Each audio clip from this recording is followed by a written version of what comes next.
Jā, labdien, kolēģi! Paldies, ka šodien esat pieslēgušies. Mani sauc Arnis Žilovinskis, esmu Latvijas Universitātes juridiskās fakultātes studējošo pašpārvaldes pārstāvis.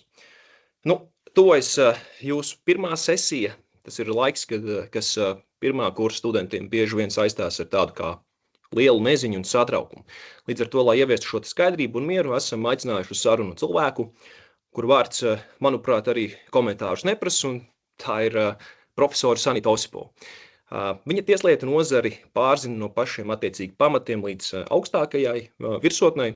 Viņa ir ne tikai mūsu pasniedzēja, bet arī augstākās tiesas senatori. Un daudz no jums, profesori Osipova, es domāju, ka ir iepazinuši jau valsts lekcijās un semināros. Jāteic, ka arī man ir bijis tas gods, tā kā labdien, profesors kundze. Paldies, ka veltāt mums laiku šajā dienā. Jā, labdien un visiem laimīgi jauno gadu vispirms. Jā, mums šodien ir atvēlēta 1 stunda, un līdz ar to tas plāns, es domāju, ka varētu būt sakojošs, ka mēs kādas pirmās 50 minūtes veltīsim sarunai, kurā es uzdošu pāris dažādus jautājumus.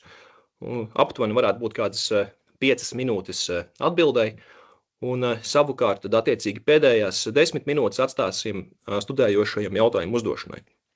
Tad es domāju, ka ķersimies arī klāt. Kā vispār izdzīvot pirmo sesiju un vēl svarīgāk, kā to izdarīt ar godu un labiem rezultātiem. Tad sāksim ar to cilvēcisko faktoru, jo, kā mēs zinām, tiesneša un senatoras darbs prasa ārkārtīgi augstu noturību pret stresu, un sesija arī ir pirmais, tā teikt, lielais ugunskristību brīdis topošajiem juristiem. Tad tas jautājums attiecīgi varētu būt tāds, kāds būtu jūs kā profesores padoms par stresa pārvarēšanu, jeb citiem vārdiem sakot, kā nepazaudēt vēsu prātu, kad tuvojas eksāmena datumi un kā vispārīgi pareizi noskaņoties pirmajai sesijai? Tas ir viens no sarežģītākajiem jautājumiem, uz kuriem mēs meklējam atbildi visu mūžu, tāpēc, ka mēs esam dažādi. Un ir cilvēki, kuri streso par sīkumiem, un ir cilvēki, kuri nopietnas lietas neņem galvā un, piedodiet, salaiž visu dēlī. Pirmkārt, no sesijas nevajag baidīties, tāpēc, ka visa dzīve mums ir vienīgi pārbaudījumi. Un atšķirībā no citiem dzīves pārbaudījumiem, kur mūs noliek dzīve, sesijā mums ir otrā iespēja. Tātad, ja ir notikusi tā lielā nelaime un eksāmenā ir izkrists, ir visas iespējas šo eksāmenu nokārtot vēlreiz. Tiesa, tas vairs nav pavelti, un lielākoties studenti aizķerās pirmajā sesijā aiz tā, ka viņus pielaiž pie atkārtotas eksāmena kārtošanas tikai tad, kad ir samaksāta maksa par šo atkārtoto eksāmenu.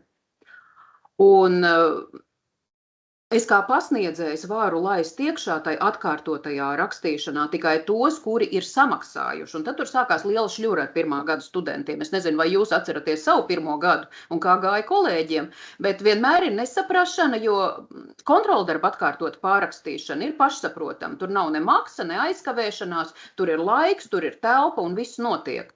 Savukārt ar eksāmenu atkārtot pārrakstīšanu tur ir jāsamaksā. Cena ir atkarīga no tā, cik kredītpunkti vērts ir tas kurs, kuru jūs neesat nokārtojuši. Interesējieties pie metodiķiem. Man tā nauda nenāk. Es nezinu, cik jums ir jāmaksā.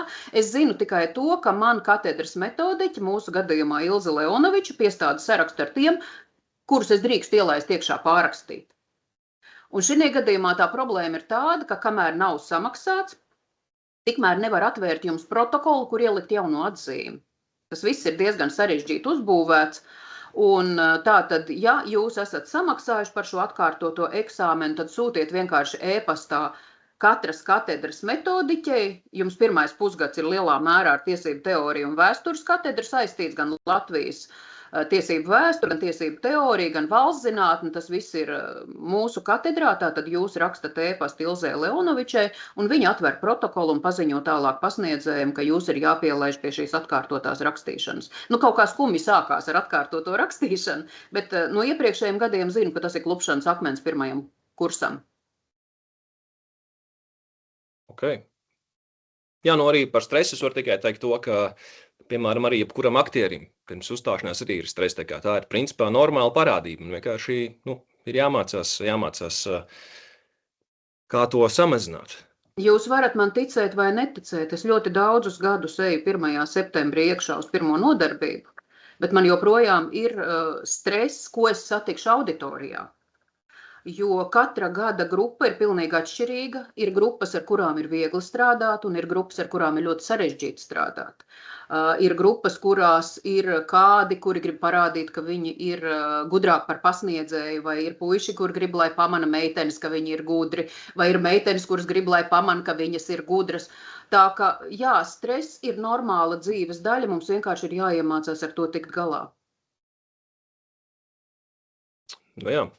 Tieši tā, un es domāju, ka arī kā klausītājiem noteikti būtu interesanti uzzināt par jūsu varbūt personīgo pieredzi. Varbūt jūs atceraties pati savu pirmo sesiju, kā jums tā pagāja, vispār, tā teikt, bija liels uztraukums.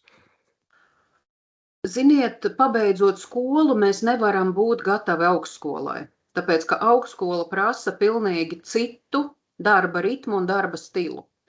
Skolā mūs māca 9 gadus, vēl 3 gadus, un tad dzenā pa visu. Katrā priekšmetā mūs dzenā pa visu, kas 12 gados ir iemācīts.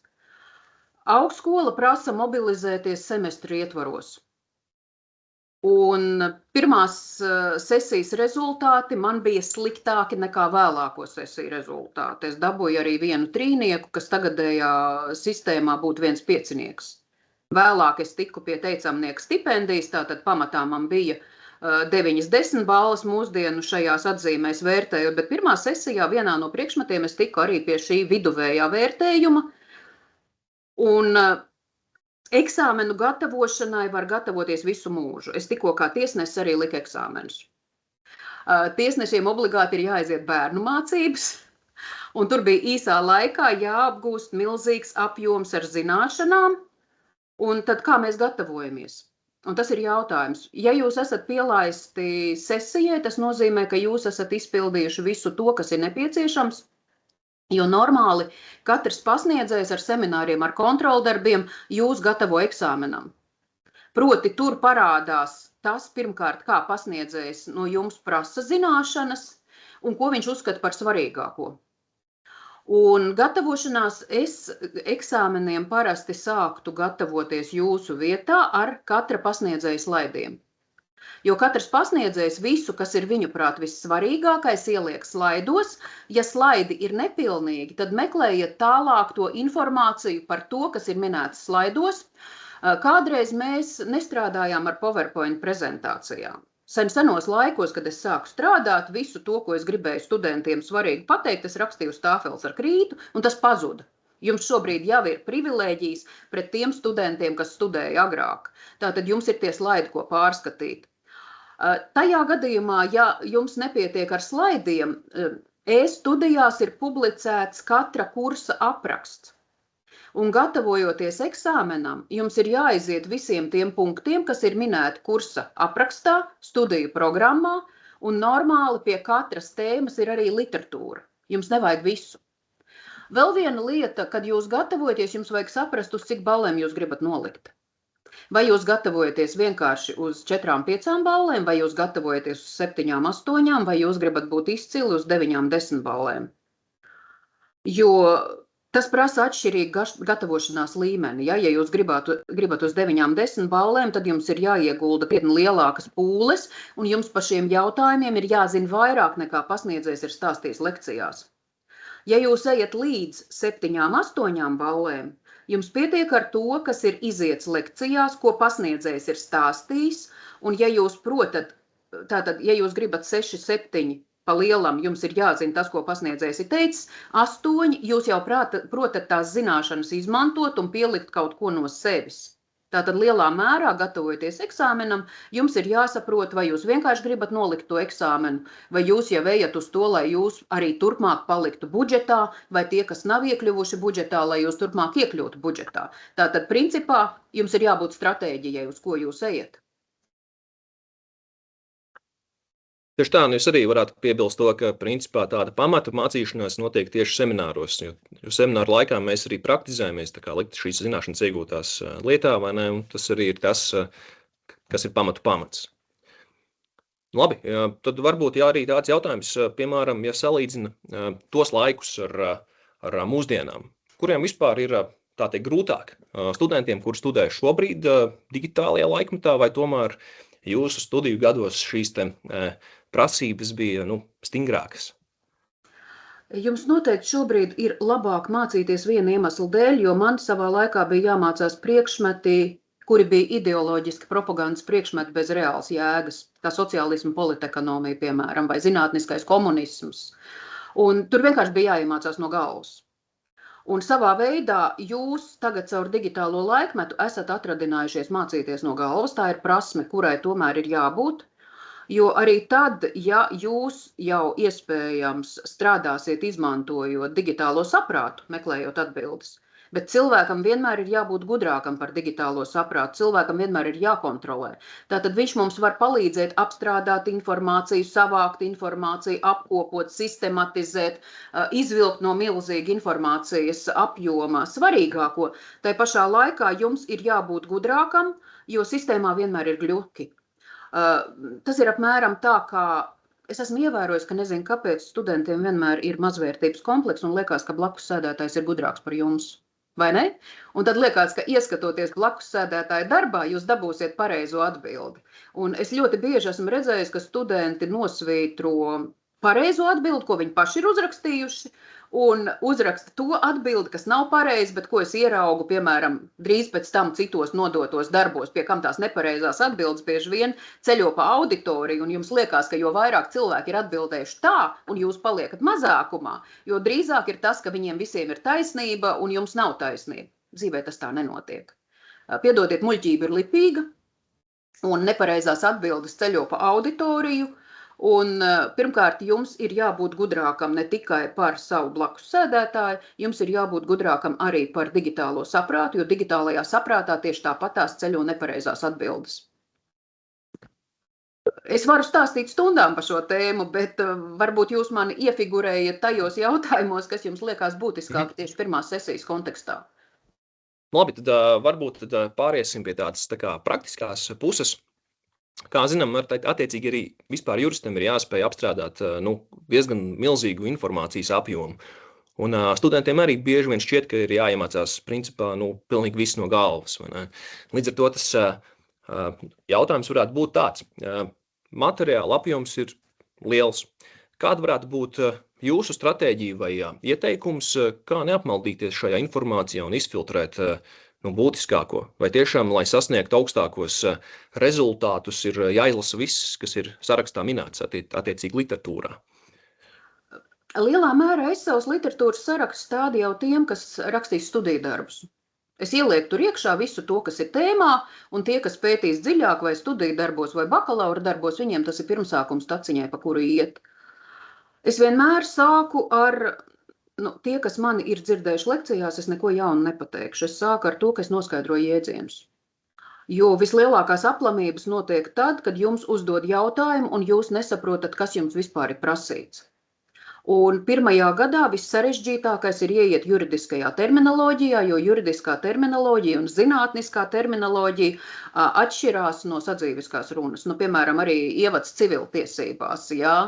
Tur maldība un daudzi citi jēdzieni un servitūts un vārdi, kurus jūs vispār vai ir latviešu valodā ir maldi, bet civiltiesībās ir maldība, piemēram, vai spaidi un tādi vārdi, kādus mēs šobrīd nelietojam.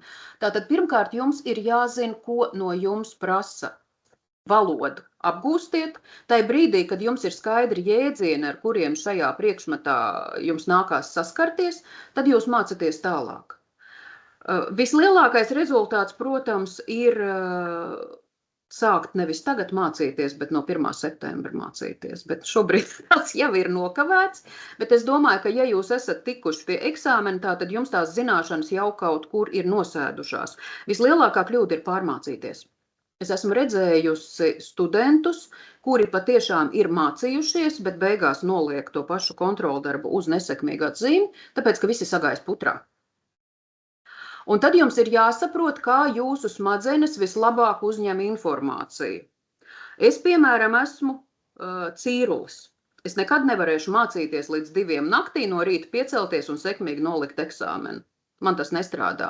Es aizēju gulēt 8, 9, es uzlieku modinātāju uz 3 un vēlreiz visu pārskatu no rīta pirms es eju uz eksāmenu, tāpēc, ka tas, ko es esmu pārskatījusi ar svaigu galvu pēdējā rītā, tas man patiešām ir palicis.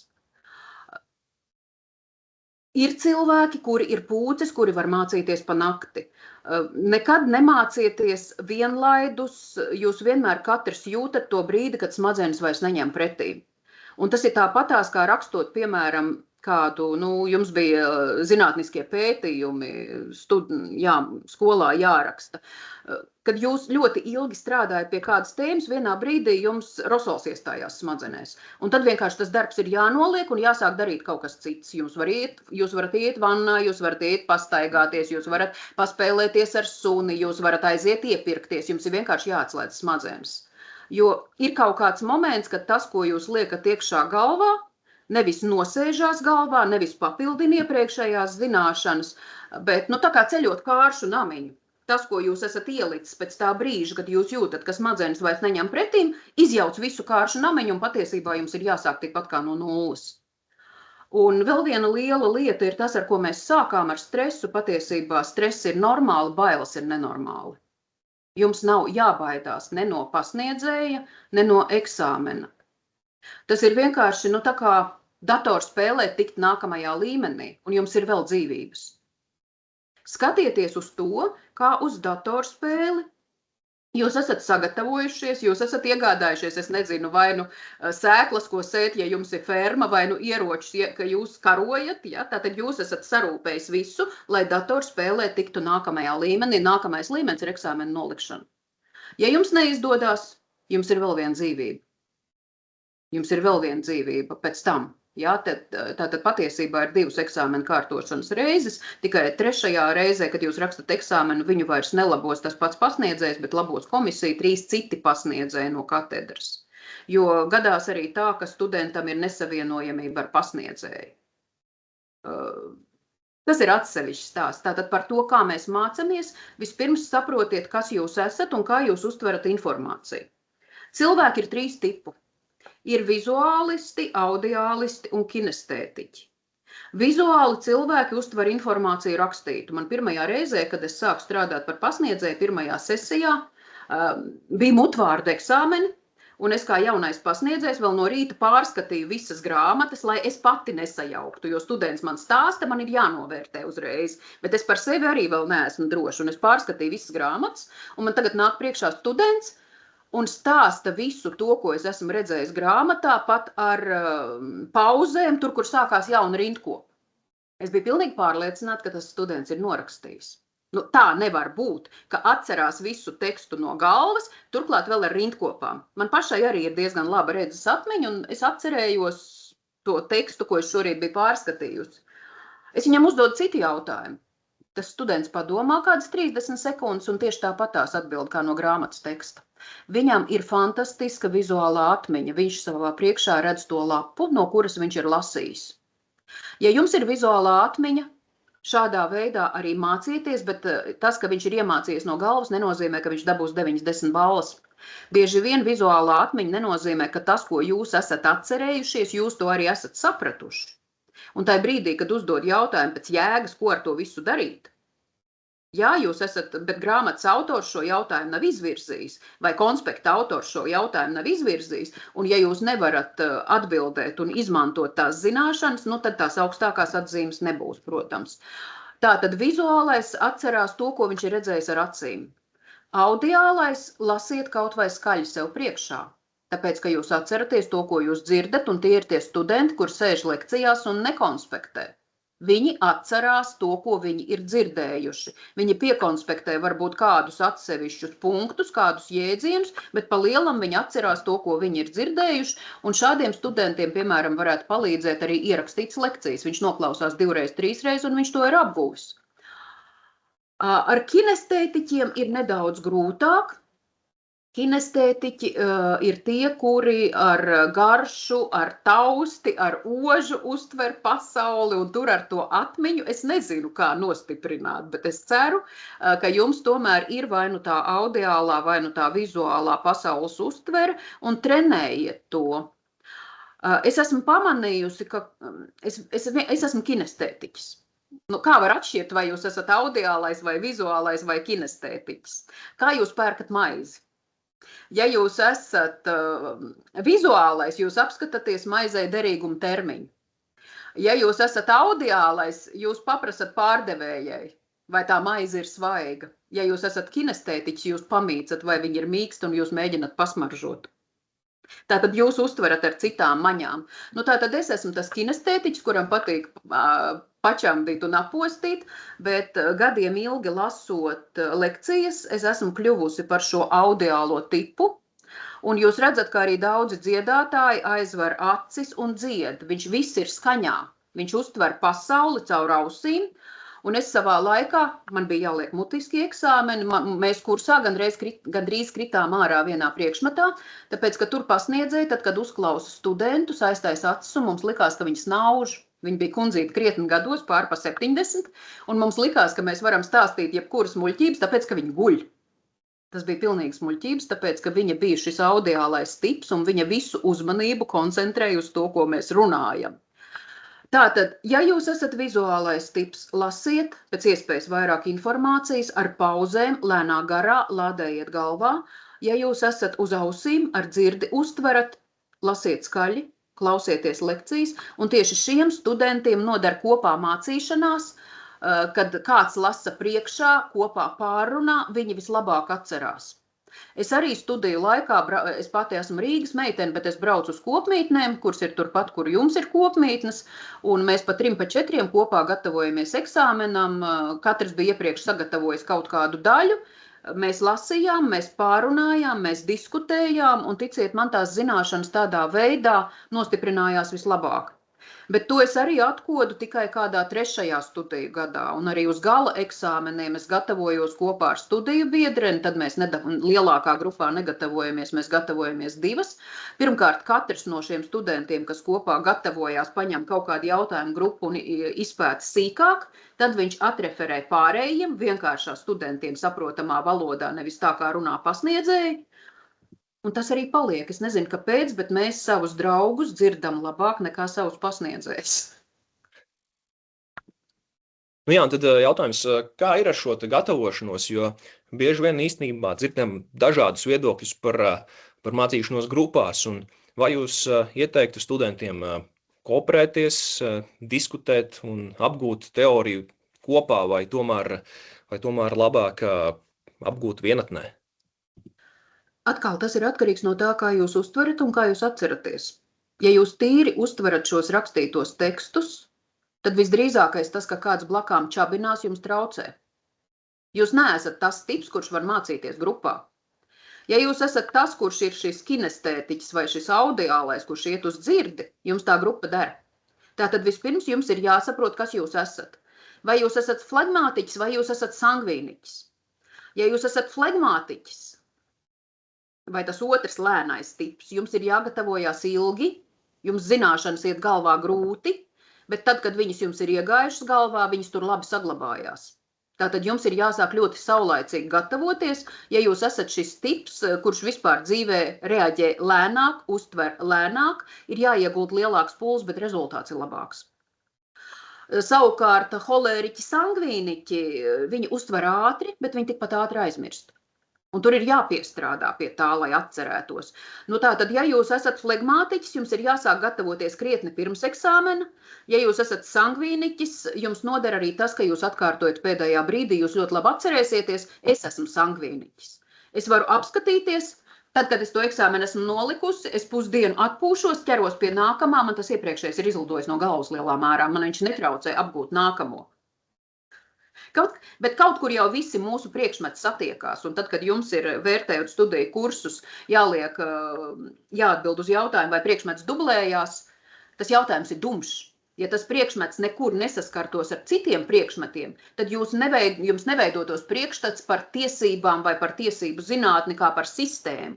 Visiem priekšmetiem savā starpā ir jāsaenkurojās. Tas nozīmē, ka jums izveidojās tas kompleksais jurista pasaules uzskats.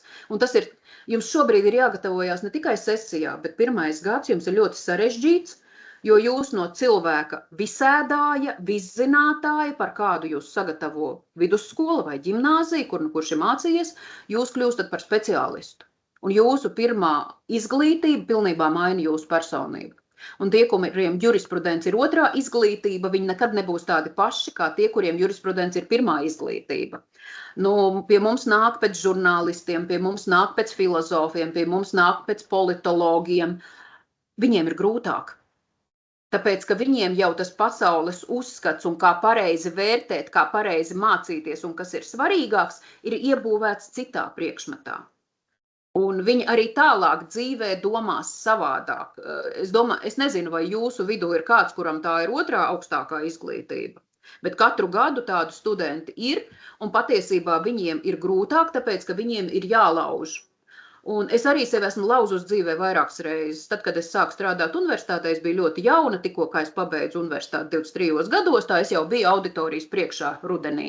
Pavasarī pabeidzu universitāti, rudenī es biju auditorijas priekšā, un tad man bija jāiemācās rakstīt zinātniskus rakstus. Un tas man gāja ļoti sarežģīti, tur ir sava valoda, tur ir sava loģika, tur ir atsauces, kas ir pilnīgs izmisums. Man pagāja gadus 20, es biju izkopusi fantastisku žanru. Es patiešām labi rakstu zinātniskās publikācijas, un es nonācu Satversmes tiesā. Un man bija sajūta, ka es kā tautas deju dejotāja esmu nonākusi baletā. Dejot es māku, bet no ansambļa krītu ārā, tāpēc, ka tas, kā es rakstu, absolūti neder tiesas spriedumiem. Pagāja laiks, es iemācījos rakstīt Satversmes tiesas spriedumus, un es nonācu Civillietu departamenta augstākajā tiesā. Un es atkal sapratu, ka es nemāku rakstīt spriedumus, tāpēc, ka ir pilnīgi cits rakstīšanas žanrs. Tā ka jums ir jāmācās tas, kā mācīties, kā uztvert svarīgo, jo jurisprudence ir par faktiem. Un, lai ko saka eksakto zinātņu pārstāvji, jurisprudence tāpatās ir precīzā zinātne, kā matemātika, fizika un ķīmija. Tāpēc jums iemāca piemērot tiesību normas, lai nonāktu pie vienīgā pareizā rezultāta. Par vienīgo pareizo rezultātu mēs šaubamies atsevišķos gadījumos, un tad ir Satversmes tiesa, un te jau sver vērtību kolīzijas, Satversmes principu kolīzijas, jums arī to pamatos ieliek. Bet principā jurisprudence ir precīzā zinātne, jums vienkārši ir jāapgūst visi tie ķīmiskie elementi, ar kuriem jums ir jādarbojās, un šobrīd jums patiešām ir ļoti sarežģīts uzdevums priekšā. Nu, labi. Kā mēs arī zinām, tad principā tiesu sistēma balstās uz taisnīgumu, un līdz ar to arī universitāte tam pievērš ļoti lielu uzmanību. Juridiskajā fakultātē akadēmiskais godīgums, varētu teikt, ir stūrakmens. Tad jautājums, kā sesijas laikā var izpausties akadēmiskā godīguma ievērošana un tā pārkāpumi? Tā ir ļoti plaša tēma. Starp citu, tagad arī pasniedzējiem liek likt eksāmenu akadēmiskajā godīgumā, lai es varētu strādāt pa pasniedzēju, manai studijās ir jānoliek akadēmiskā godīguma kurs. Tā kā akadēmiskais godīgums attiecās ne tikai uz studentiem, bet arī uz pasniedzējiem, ka pasniedzējs prasa to, kas ir studiju priekšmeta ietvaros, vērtē taisnīgi. Kā studentiem, vispirms neatļautu palīgu līdzekļi. Visos laikos tas ir bijis viens un tas pats, neatļautu palīgu līdzekļu lietošana eksāmena laikā, neatļautie palīgu līdzekļi mainās. Vai tas ir špikošana no kaimiņa, vai tas ir zīmīšu rakstīšana. Manā laikā mēs rakstījām špikers ar roku, tie, kas rakstīja. Un lielā mērā špikeru rakstīšana, ja jūs viņus neizmantojat, ir fantastiski palīdzoša lieta, tāpēc, ka jūs no konspektiem, no visa priekšmeta izvelkat svarīgāko un vēlreiz uzrakstat. Un ja jūs rakstat špikerus un neizmantojat, patiesībā tas ir palīga līdzeklis, kā gatavoties eksāmenam. Šobrīd ir visi šie digitālie pulksteņi, telefoni, kur var atrast caur mākslīgo intelektu pareizās vai nepareizās atbildes. Jā, tātad akadēmiskais godīgums ir ļoti būtisks, jo ja jūs neievērojat akadēmisko godīgumu, jūs devalvējat savu diplomu. Un reti kuram tas saliekās kopā. Akadēmiskais godīguma ievērošana garantē jūsu diploma svaru. Jo vairāk muļķi izies pasaulē ar Latvijas Universitātes juridiskās fakultātes diplomu, ka viņi ir ieguvuši šeit juridisko izglītību, jo nevērtīgāks būs katra centīgā, gudrā studenta diploms, tāpēc, ka skatās uz to, kurā mācību iestādē jūs esat ieguvuši augstāko izglītību. Turklāt, mēs darām visu, lai jūs tiktu sagatavoti centralizētajam jurista eksāmenam. Ja jūs tiekat līdz tam 5. gadam, neizpildot prasības un kaut kā šļūcot cauri, agri vai vēlu, jūs pie tā diploma netiksiet un vainosiet visu pasauli. Tāpēc, ka centralizētais šis jurista eksāmens patiešām atsijā, un katru reizi noliek apmēram 1/3 daļa no tiem, kuri mēģina nolikt centralizēto jurista eksāmenu. Un tas jau prasa no jums saprašanu, zināšanas, plašas zināšanas jomā. Tā ka jā, akadēmiskais godīgums ir priekšnoteikums pirmkārt tam, ka budžetā un pie stipendijām tiek tie studenti, kur to ir pelnījuši, un tas ir taisnīgums. Nevis tie, kuri ir špikojuši, bet tie, kuri ir pelnījuši. Otrs ir tas, ka akadēmiskā godīguma pārkāpuma patiesībā zāģē zaru, uz kura mēs visi sēžam. Jums agri vai vēlu, tik vai tā tās zināšanas pietrūks. Es nesaku, ka viņš jums pietrūks dzīvē, viņš jums pietrūks daudz ātrāk. Un šis akadēmiskā godīguma pārkāpuma devalvē arī jurista diplomu svaru, ko izdod Latvijas Universitāte. Arī jūsu bakalaura svars mazināsies, ja tātad šos bakalaura grādus būs ieguvuši cilvēki, kuriem nav zināšanu. Un tur nav šis centralizētais eksāmens. Centralizētais eksāmens ir pēc maģistra. Jā, jāteic tā, ka dzīvē gadās dažādi. Bet, teiksim, kas notiek, ja students vienkārši saslimst vai nevar ierasties uz eksāmenu? Attaisnota neierašanās gadās. Mēs zinām, ka šobrīd Latvijā plosās gripa. Īpaši smagi viņi plosās Jelgavas pusē un Jēkabpilī. Es domāju, ka mums ir studenti arī no Jelgavas un no Jēkabpils un no citām Latvijas vietām. Tātad pirmkārt tajā dienā, kad jūs esat slims, uzreiz noformējiet slimības lapu pie ģimenes ārsta. Jo slimošana ir attaisnots kavējums, un jums tiek nodrošināta iespēja kārtot eksāmenu citā laikā. Parasti jūs pievienojaties tai grupai, kur ir izkrituši pie pirmās reizes. Tātad eksāmena otrā rakstīšanas reize ir tā reize, kad jums ir pirmā reize, bet tas nozīmē, ka jums, ja jūs izkrītat, tik vai tā tiek garantēta otrā reize. Ja, tātad jums tā ir pirmā reize. Kas vēl ir attaisnoti kavējumi? Kāzas, bēres, tuvinieka aprūpe,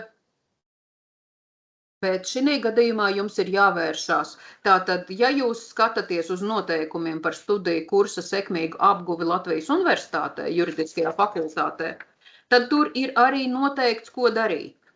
Ja, tātad šī gadījumā atkārtotu pārbaudījumu kārtošana ir 4. punkts šais noteikumos, kur ir 4.2 gadījumos, ja studējošais nav ieradies objektīvu attaisnojošu iemeslu dēļ, viņš iesniedz dekānam vai dekāna pilnvarotai personai adresētu iesniegumu. Un te ir zvaigznīte, ka tas tiek novirzīts prodekānam. Tātad jūs rakstat iesniegumu, ar kuru jūs lūdzat attaisnot konkrētā eksāmena kavējumu noteiktajā datumā un minat to iemeslu, kāpēc jūs neesat bijuši uz eksāmenu. Ja tā ir slimība, jūs pievienojat slimības lapu.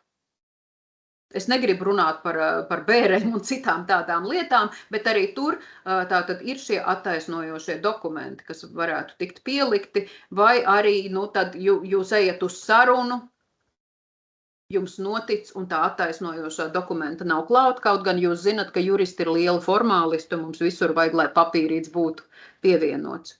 Tātad tas, ka jūs kādā dienā objektīvu iemeslu dēļ nevar atkārtot eksāmenu, tas ir paredzēts arī mūsu šajos studiju noteikumos, un tur ir arī rakstīts, kā rīkoties šajā gadījumā, pēc tam, kad jūs esat izveseļojies, bet galvenais ir atvērt to slimības lapu tajā dienā, kad ir eksāmens. Vēl vien, nekādā gadījumā nenāciet uz eksāmenu slimi.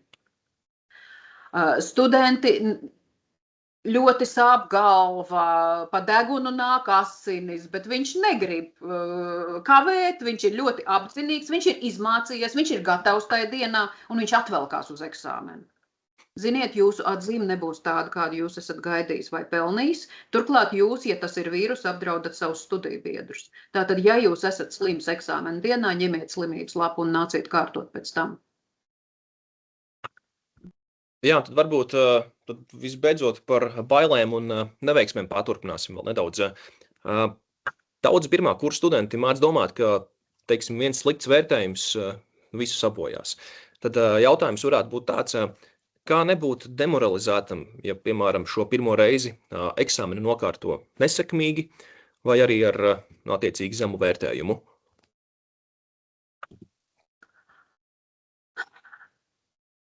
Ziniet, vislielākās skumjas ir tad, ja tas cilvēks ir gatavojies un viņš saņem to slikto vērtējumu. Ja cilvēks ir atnācis, varbūt, ka viņam noveiksies un viņam izdosies nolikt, tad tas nav nekas demoralizējošs, vai ne? Viņš nenopietni attiecās pret dzīvi un viņš atnāks uz nākamo un varbūt atkal viņam paveiksies vai nepaveiksies, bet ir žēl, ja uz to eksāmenu ir atnācis cilvēks, kurš pēc savas saprašanas ir sagatavojies un tik vai tā izkritis. Tiem cilvēkiem, kuri nesaprot, kāpēc viņi ir izkrituši rakstiskajos eksāmenos. Jums ir visas iespējas apskatīties uz savu vērtējumu un pārunāt ar pasniedzēju, kāpēc jūs esat izkrituši, kur jums ir tās būtiskās kļūdas, kāpēc jūsu darbs ir novērtēts ar nesekmīgu vērtējumu. Pēc kontroldarbiem reti kurš no tiem, kuri ir novērtēti ar nesekmīgu atzīmi, atnāk apskatīties uz to, kāpēc. Tā pašā laikā man ir prieks, ka ir atnākuši cilvēki arī, kuri ir saņēmuši 6 un 7 balvas uz konsultāciju un apskatījušies, kāpēc viņiem nav vairāk un kur ir tie jautājumi, kur viņi ir kļūdījušies. Tātad viens ir nebaidīties, saprast, ka ir jādara tālāk, saprast, ka vēlreiz saka, kā videospēlē, jums vēl ir dzīvības. Bet galvenais ir saprast, ko jūs esat iepriekšējā reizē izdarījuši nepareizi. Tajos priekšmetos, kur ir kāzusi, pasniedzēji pēc tam, kad jūs esat uzrakstījuši kāzusu, parasti publicē vadlīnijas, kā ir pareizi jāatbild. Un tad jūs varat to savu atbildi salīdzināt ar tām vadlīnijām un redzēt, kur jūs esat nokļūdījušies. Pirmkārt saprast, kur ir kļūdas, un lielākā kļūda ir baidīties. Jo vēlreiz saku, tas pilnībā paralizē smadzenes, un tad nekāda labie vērtējumi nesanāk. Bailes, slimība, galvas sāpes, mazvērtības komplekss, jūs vienkārši esat norakstījuši no citiem, un citiem ir bijušas kļūdas. Tie ir galvenie iemesli, kāpēc students, kurš ir gatavojies, tiek pie nesekmīga vērtējuma. Jā, un sakiet, ko darīt situācijā, ja cilvēks pirmajā nedēļā ir nokārtojis 2 eksāmenus nesekmīgi? Respektīvi, kur ņemt spēkus, tā teikt, tālākai cīņai? Pirmkārt, vajag saprast, varbūt, ka viņš nav iestājies tajā fakultātē. Un nekad nav par vēlu izdomāt, pirmkārt, jums nav jāpiepilda savu vecāku sapņu. Es jau esmu stāstījusi studentiem, ka man bija fantastiska studente, kura uzrakstīja fantastisku bakalaura darbu, manā vadībā uzrakstīja fantastisku maģistra darbu, un pēc aizstāvēšanās viņa pie manīm atnāk pateikt paldies par darbu vadīšanu, un es viņai prasu, vai viņa grib nākt uz juristu doktorantūru, jo viņa patiešām ir spīdoša. Un viņa saka, nē, viņa grib iet studēt vēsturi. Un es esmu pilnīgi uz pauzes, kāpēc viņa ir studējusi jurisprudenci, ja viņa grib studēt vēsturi. Izrādās, ka tas bija tēva sapnis. Viņa ir piepildījusi tēva sapni, viņa ar 9 un 10 ballēm ir beigusi jurisprudenci, un tagad viņa iet mācīties par to, ko viņa grib.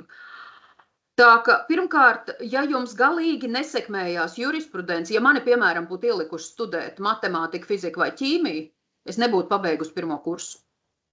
Ar visām savām darba spējām, ar visu savu mācīšanās prasmi un visu pārējo, es nebūtu pabeigusi augstāko matemātiku. Un nav tā, ka matemātiku nevar studēt visi un filozofiju, vēsturi vai jurisprudenci var studēt visi. Varbūt, ka tas ir tas, kas jums neinteresē, un ja jums tas neinteresē, tad jums tā centība pazūd. Tātad viens ir jāatbild uz jautājumu pašam sev, un vienalga, cik tas būtu arī sāpīgi, vai jūs esat nonācis pareizajā vietā. Ja jurisprudence ir tas, kas jūs interesē, ja jurisprudence ir jūsu mūža sapnis, es zinu juristus, kam pirmajā kursā gāja ļoti smagi, ar vairākām reizēm kārtoti eksāmeni, bet tas bija jau pirms 20 gadiem, un šobrīd šie cilvēki ir ļoti veiksmīgi karjerā, tāpēc, ka viņi māk ieguldīt darbu, lai sasniegtu rezultātu. Savukārt tie, kam ir nācis viss viegli, kuri lielā mērā pirmo kursu ir izšļukuši atsevišķos priekšmetos uz zināšanām vēl no skolas, patiesībā 2., 3. kursā, kad sāk nākt klāt kaut kas jauns, ko viņiem skolā nekādā veidā nav mācījuši, vienkārši viņi nemāk ielikt pūles. Tātad izkrišana no vienas puses motivē saņemties un pierādīt pašiem sev, ka mēs varam, un iemācīties ieguldīt lielāku darbu. Ko darīt tad, ja jums ar īsu atstarpi ir vairāk eksāmeni? Šobrīd mums ir iekārtots, ka jums nevar būt vienā dienā vairāk eksāmeni, jums nevar būt 2 dienas pēc kārtas dažādi eksāmeni. To arī studentu pašpārvaldes, starp citu, ir izcīnījusi kādus gadus atpakaļ, paldies studentu pašpārvaldei. Jo kādreiz lika eksāmenus tā, kā ir ērtāk pasniedzējiem, šobrīd liek eksāmenus tā, kā ir ērtāk studentiem. Tātad ir atstarpe starp eksāmenu dienām. Nemācieties paralēli uzreiz 2 priekšmetus, atdaliet, pat ja jums ir īsa atstarpe starp priekšmetiem, piemēram, no rīta 3 stundas mācaties vienu, tad ir 2 stundas pauze, tad atkārtojiet atkal 3 stundas otru. Nav nekādu problēmu paralēli darīt 2 lietas, ja? Tikai starp viņām vajag ielikt atstarpi kaut kādu. Kā jau es teicu, arī tad, kad jūs jūtaties pārmācījušies, vai nu fiziskās aktivitātes, vai dariet to, kas jums sagādā prieku, nekādā gadījumā nenoņemiet stresu ar alkoholu. To var darīt pēc sesijas. Jā, jāteic, ka laiks skrien diezgan ātri. Mums vēl ir 5 minūtes, līdz ar to es uzdošu no savas puses varbūt pēdējo jautājumu. Varbūt varat padalīties ar kādiem interesantiem atgadījumiem vai kurioziem, kas ir gadījušies studentiem kārtojot eksāmenus jūsu auditorijā. Kuriozi ir vairāk nekā gribētos atcerēties. Sākot ar to, ka studente izvelk eksāmena biļeti un apsēžās uz krēsla lotos pozā. Tāpēc, ka viņa ir joks, un lai viņa koncentrētos, viņai ir nepieciešams saslēgšanās ar kosmosu, un visi apkārt ir ar apaļām acīm. Patiesībā viņa traucē visiem pārējiem, tāpēc, ka viņa ieņem lotos pozu. Dalot biļetes vai tos jautājumus auditorijā, tās lapas grūti atdalās viena no otras, un vienai meitenei netīšām ir iedalītas 2 lapas ar 2 dažādiem variantiem, un tā vietā, lai pateiktu, ka viņai ir tās iedalītas 2 dažādas lapas ar 2 dažādiem variantiem, viņa izpilda 2 kontroldarbu uzdevumus. Un, protams, ka atzīme ir zemāka, jo tajā pusotrā stundā, ko visi pārējie raksta atbildes uz 2 jautājumiem, viņi uzraksta atbildes uz 4 jautājumiem. Tad ir studenti, kuriem no viņiem neatkarīgi iemeslu dēļ pēkšņi organisms sāk reaģēt. Man ir bijusi studenti, kura nevarēja uzrakstīt normālu eksāmeni, jo tikko viņi uztraucās, asins sāk nākt pa degunu. Tādiem ir cilvēki, kuriem patiešām ir grūti studēt. Kuriozas jau ir atbildes, kuras studenti raksta. Un, piemēram, valsts zinātnē uz valstu teritoriālajām formām kāda studente atbild, ka ir salu valstis, pussalu valstis un kontinentālās. Salu valsts ir Lielbritānija, pussalas valsts ir Itālija un kontinentālā valsts ir Austrālija. Studenti izdomā, un iztēle ir nebeidzama. Taču labāk, ja jūs nezinat, nerakstiet, vienkārši atstājiet bez atbildes šo jautājumu. Nekā sarakstiet visādas izdomātas muļķības tēmā. Tā ka jā, Ar studentiem ir prieks strādāt, tāpēc, ka jūs esat fantastiski. Un jūs varat ļoti daudz. Un tad, kad jūs būsiet apguvuši juridisko domāšanu, tad, kad jūs būsiet pamatus apguvuši juridiskajai terminoloģijai, ticiet man, ar otro pusgadu jums ies vieglāk. Jums būs jāiegulda mazākas pūles, gatavojoties katram eksāmenam. Es domāju, ka mūsu šodienas moderators Žilvinska kungs var pateikt, ka šobrīd viņam mācīties ir vieglāk nekā pirmā kursā, vai ne? Protams, protams. Ar kuru brīdi jums kļuva vieglāk mācīties?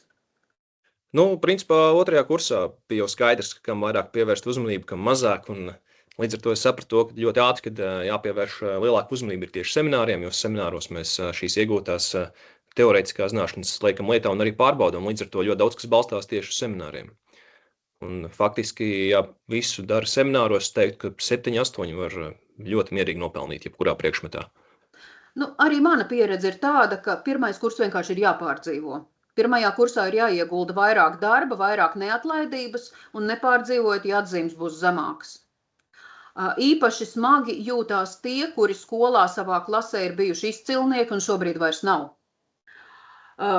Manā laikā, kad es stājos juridiskajā fakultātē, bija 8 uz 1 vietu. Un bija iespēja stāties tikai vienā universitātē, vienā fakultātē, vienreiz gadā. Un es savā skolā, zināmā daļā priekšmetu bija izcila. Es biju līdere, un tad es atnāku. Un visi tādi. Un tā sajūta ir diezgan dīvaina, un arī tās atzīmes nav tik augstas, kā pierasts saņemt sākumā, jo vērtē pēc citiem kritērijiem. Un, laikam ir jāaplauž ragi vienkārši pašam sev, vai ne? Tāpēc, ka šeit visi ir labākie, šeit visi ir motivēti, un ir jāiemācās mācīties savādāk un atbildēt savādāk. Kad ar to tiks galā, tālāk jau aizies vieglāk. Tieši tā. Labi, varbūt tad, kā solīts tagad, tad veltīsim 10 minūtes aptuveni studentu jautājumiem. Līdz ar to droši varat izmantot čatu vai vienkārši paceliet roku, mēs jums dosim vārdu un droši uzdodiet kādus jautājumus, kas jums interesē. Jā, Paula? Jā, pirmkārt, paldies, bija ļoti noderīgi un tiešām arī interesanti. Es gribēju pajautāt par literatūru, jo mums, protams, ir tā priekšrocība, ka mums ir ļoti daudz visi tie avoti, bet tajā pašā laikā tas arī var būt nedaudz padarīt visu grūtāku, jo ir grūtāk izsijāt to, kas ir pareizais un to, ko vajag. Un es tad gribēju paprasīt, kā, piemēram, saprast, ko lasīt. Un, piemēram, mums ir tā, ka daži tie avoti ir ļoti apjomīgi, un tad kā, piemēram, tajos avotos sameklēt to svarīgo informāciju. Jo ir, protams, dažas grāmatas, kur, piemēram, ir tāds beigās tāds jēdzienu rādītājs vai tāds ļoti saturs, kur var saprast visu, ko meklēt. Bet ir dažas grāmatas, kur ir grūti saprast, bet viņas tomēr ir ļoti noderīgas. Un tad es gribēju pajautāt, kā labāk tad orientēties.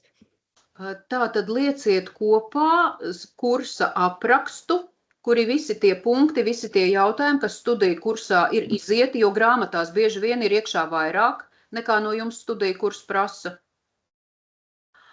Un tad ejiet cauri tam studiju kursa aprakstam vai lekciju slaidiem, sākot ar pirmo lekciju. Nolieciet vienā pusē lekcijas slaidus vai studiju kursa aprakstus ar tiem punktiem, kas tur ir izieti, un skatieties, ko par to runā grāmata. Ja jums ir tas variants, ka jums ir mācību grāmata, tas ir ideāli. Piemēram, tiesību teorijā ir ļoti daudz pēdējā laikā grāmatu sarakstīts, taču pirmā kursā lielākoties studenti sāk ar Neimaņa ievads tiesībās. Civiltiesībās tas ir Baloža grāmata, arī ievads civiltiesībās. Latvijas tiesību vēsturē esiet ļoti uzmanīgi. Tāpēc, ka daļu no tēmām nosedz nevis Latvijas tiesību vēsturi 20. gadsimtā, bet Kalniņa grāmatas rakstītas sociālismā. Un ja jūs Latvijas tiesību vēsturē atbildēsiet ar buržuāziju, antagonismu un šķiru cīņu, visdrīzākais, ka jūs metīs ārā. Tāpēc, ka tas ir rakstīts padomju ideoloģijai. Tās ir 70. un 80. gadu grāmatas, kuras atbilst marksisma, leņinisma ideoloģijai. Bet šīs grāmatas ir izmantojamas, tāpēc, ka tur minētie fakti, gadskaitļi, tiesību avoti, tiesu instances, viņas ir reālas. Tātad Tad, ja jūs izmantojat grāmatas, kuras ir sarakstītas pirms 1991. gada, esiet piesardzīgi, vienalga kādā jomā jūs viņus izmantojat. Cik es zinu, jūs viņus varat izmantot tikai Latvijas tiesību vēsturē šādas grāmatas. Citur patiesībā jaunā literatūra ir nākusi virsū. Vai es atbildēju uz jūsu jautājumu? Tātad jums nevajag izlasīt visu.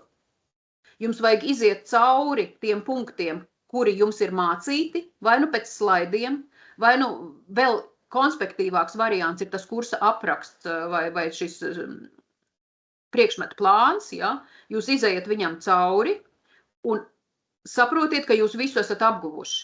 Tai grāmatā jūs meklējat atbildes tikai uz tiem jautājumiem, kas jums ir uzdot studiju kursa ietvaros. Vai es atbildēju uz jūsu jautājumu? Jā, paldies. Varbūt vēl kāds jautājums, droši.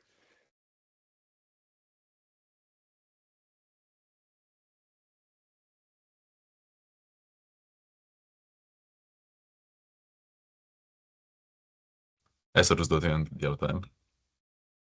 Jā, Daniels. Jā, vienmēr mācoties ir mīļākie priekšmeti un ir nemīļākie priekšmeti. Ar mīļākiem priekšmetiem ir skaidrs, tur sanāk eksāmenos nolikt labi, bet, kad ir nemīļākie priekšmeti, tad rodas problēmas, rodas grūtības, jo tajos priekšmetos arī semināros nepievērsu tādu labu uzmanību, kāda būtu vajadzīga labai nokārtošanai.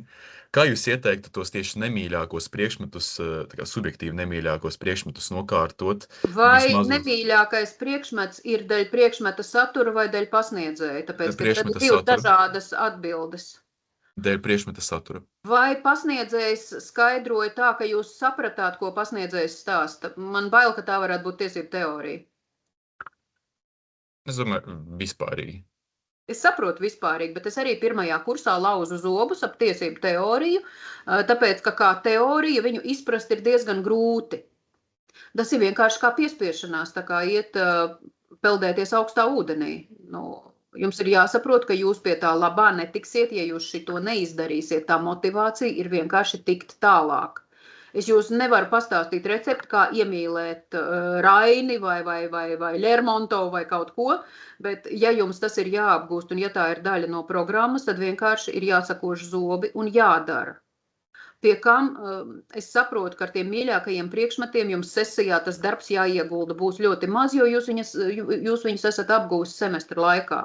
Es vismaz tā saklausīju no tā jūsu ievada.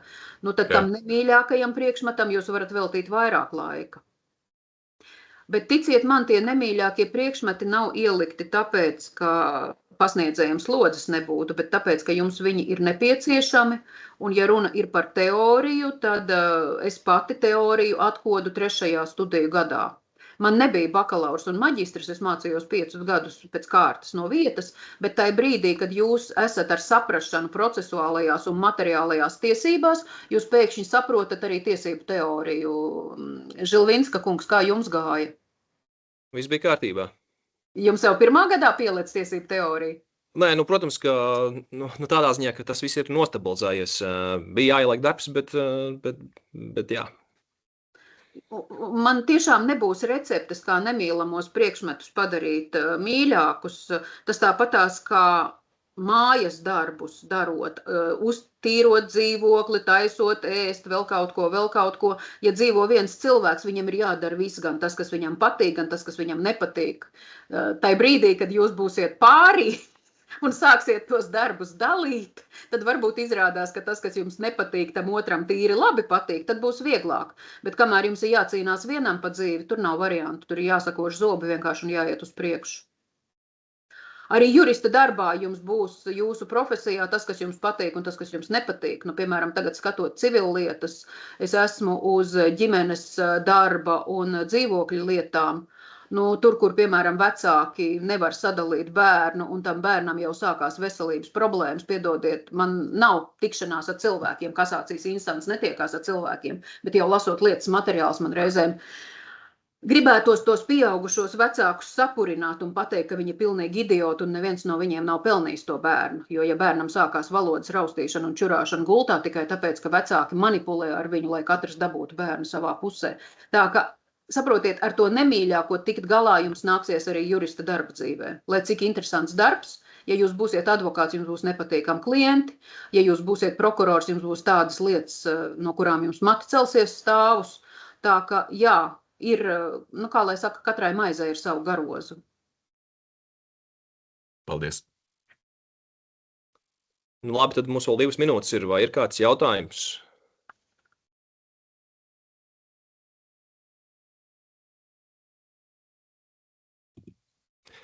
Ja nav, tad noslēgumā varbūt kāds būtu jūsu vēlējums un iedrošinājums studentiem jaunajā gadā uzsākot šo sesiju?